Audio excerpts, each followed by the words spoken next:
Hi ate, ilang taon ka na te? 18. Baby mo?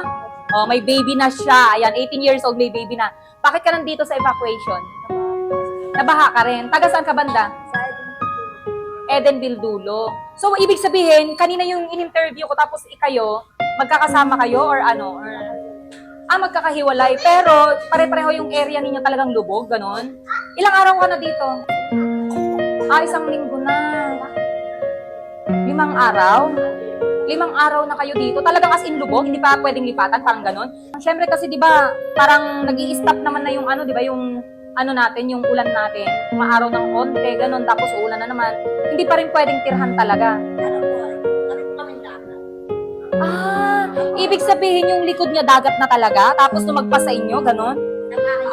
Pero tansya nyo, mga ilang araw pa po kayo dito magtatagal. Kasi syempre, katulad yan sa amin, kung konti-konti lang din po yung binibigay namin, kahit sabihin mong marami kaming binigay, pero syempre, pag isang pamilya, kulang pa rin po yun.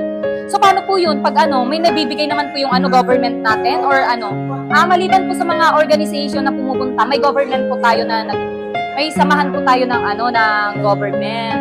Ganun. So, siya katulad niya, isang family to, pag binigyan. Ayan, Pero everyday naman may binibigay, ganun, or minsan. Pero nagkakasya naman sa inyo, ganun. Okay. Pero paano po yan? Tansya mo, kailan ka pa makakabalik doon pag ganun?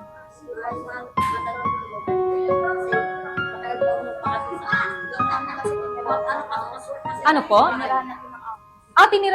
Tinirahan ng aha. So, ibig sabihin, paano yan? Hindi pa sinabing, hindi pa kayo pwedeng bumalik, hindi pa. Sa kayo mag-i-stay pag ganun?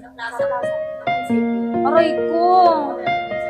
Bali dito po, ilang ano pa po kayo dito? Ilang linggo kayo dito mag-i-stay?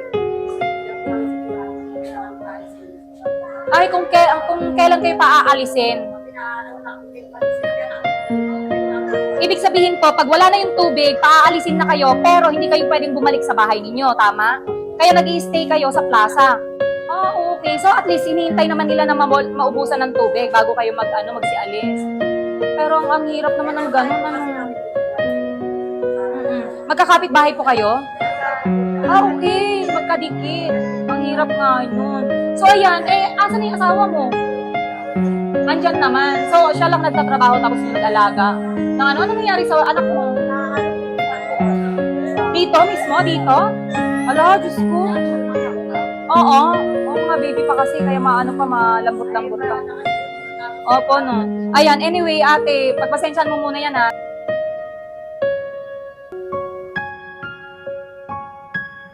Pasensya na po kung hindi kalakihan po yung naibibigay namin ngayon.